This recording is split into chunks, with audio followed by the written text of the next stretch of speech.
रक्षा के जो गौरक्षक हैं वो यहाँ पे चुनाव लड़ेंगे और हम यहाँ के लोगों से अपील करेंगे कि गौरक्षा की जो लोग यहाँ से विधानसभा के चुनाव में उतरें, गौ प्रेमी लोग उन्हीं को मतदान करें। जैसे नोटा का वोट गिना जाता है उसी तरीके से गाय का भी वोट इस चुनाव में बिहार की सरकार में गिना जाए। तो शंकराचार्य स्वामी अविमुक्तेश्वरानंद सरस्वती जी महाराज द्वारा लगभग 1 वर्ष होने को है पूरे भारतवर्ष में गौ माता की रक्षा के लिए दौरा किया था। हर प्रदेश में जाकर के वहां की राजधानी पर एक गौध्वज की स्थापना किया था। उस गौध्वज की स्थापना का प्रमुख उद्देश्य यही था कि हमारी जो गौ माता है उसको राष्ट्र माता का दर्जा मिले और ये केंद्र सरकार को करना होता है।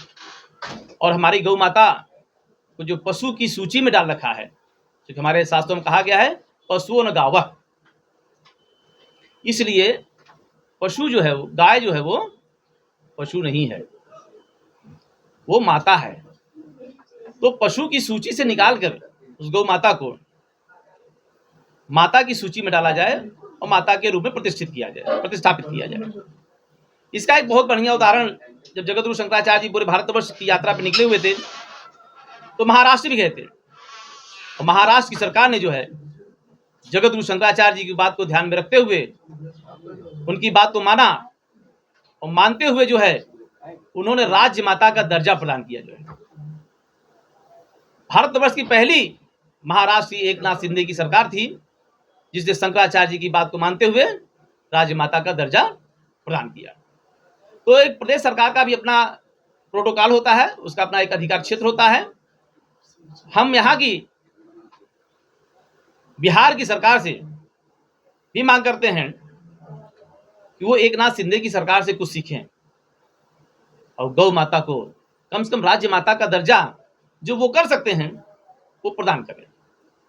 हमारे जगतगुरु शंकराचार्य जी अभी लगभग 2 महीने बाद जब 1 वर्ष पूरा हो जाएगा इस महावीर मंदिर में जो गौध्वज की स्थापना हुई है, तो आएंगे, गौध्वज वंदन करेंगे और ध्वज जो पुराना हो गया है उसको परिवर्तित करेंगे।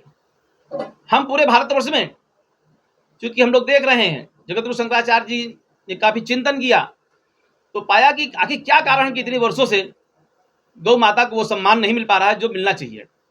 गौ माता हमारी राष्ट्र माता क्यों नहीं बन पा रही है? तो समझ में ये आया कि जब तक हम गौ मतदाता नहीं तैयार होंगे, जब तक हम गाय के लिए मतदान नहीं करेंगे, अभी तो हम लोग किसी दूसरे विषय पर करते हैं, जिस दिन हम गाय के लिए अपना काम शुरू कर देंगे उस दिन गौ माता राष्ट्र माता घोषित हो जाएगी। तो जगतगुरु शंकराचार्य जी ने फैसला लिया है कि जितने भी भारतवर्ष में प्रदेश हैं सभी प्रदेशों में 33 करोड़ गौरक्षक तैयार किए जाएंगे। वो जो गौरक्षक होंगे वो गाय की बात करेंगे और गाय वाले के ही साथ अपने आप को खड़ा करेंगे। इसी उद्देश्य को लेते हुए हम लोग जगतगुरु शंकराचार्य जी के मिशन को आगे बढ़ाते हुए आज इस भारतवर्ष ध्वज यात्रा के क्रम में हम पटना में महावीर मंदिर पर हैं और महावीर मंदिर से जगतगुरु शंकराचार्य जी का नाता पुराना है, धार्मिक स्थल है, यहाँ पर आना जाना होता रहता है। तो जगतगुरु शंकराचार्य जी के आगमन की तैयारी की पत्रकार वार्ता है। जगतगुरु शंकराचार्य जी 2 महीने बाद यहाँ आने वाले हैं, उसी की तैयारी के लिए हम सब लोग यहाँ बैठ करके आगे की रणनीति बना रहे हैं और आने वाले समय में हम आपको विश्वास दिला देना चाहते हैं कि निसंदेह गौ माता की सरकार बनेगी, गौ माता राष्ट्र माता घोषित होंगी। क्योंकि मैं आपको बता देना चाहता हूं कि महाराष्ट्र की एकनाथ शिंदे की सरकार ने जब गौ माता को राज्य माता का दर्जा प्रदान किया तो वह सरकार रिपीट हुई है। गाय के नाम पे सरकारें बनती हैं। तो मैं यही बताना चाहता हूं, गुजरात में पूरी की पूरी सीटें एक दल जीत जाती है, लेकिन वहां एक प्रत्याशी ने कहा कि अगर मैं सदन में पहुंचूंगी गौ माता की बात को लोकसभा में रखूंगी।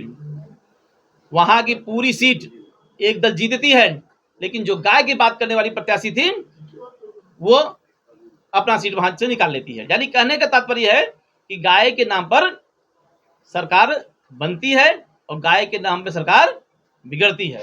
तो इस चिंता की बात नहीं है, जो गाय का काम करेगा निश्चित उसको सब फायदा होने वाला है जो है। और गौ माता तो राज्य माता यहाँ की सरकार को घोषित करना चाहिए। यही बात हम कहने यहाँ पर आए हैं यहाँ की राज्य सरकार से। राज्य माता का दर्जा देने पर गायों को क्या बेनिफिट? देखिए, जब किसी भी चीज को शासन स्तर पर लागू किया जाता है तो फिर उसके लिए प्रोटोकॉल बनाया जाता है। जब प्रोटोकॉल बन जाएगा, जैसे ध्वज है, राष्ट्रीय ध्वज का प्रोटोकॉल है, आप पैर से छू के देखो राष्ट्रीय ध्वज को, सजा हो जाएगी। तो जब प्रोटोकॉल गाय के लिए बन जाएगा, राज्य माता का दर्जा प्रदान करेंगे और जब प्रोटोकॉल बना देंगे तो जो हमारी गाय दर दर भटक रही है ना, फिर नहीं भटकेगी। जैसा आपने कहा महाराष्ट्र में राज्य माता की दर्जा मिल चुकी है, वहाँ क्या क्या चेंजेस हुए? वहाँ पे बहुत ढेर सारे परिवर्तन हुए हैं। अभी हम लोग गए थे वहाँ पर जो है, तो एक तो सबसे बड़ा फायदा वहाँ ये होगा कि जो गौ तस्करी होती थी उस पर अंकुश लग गया है।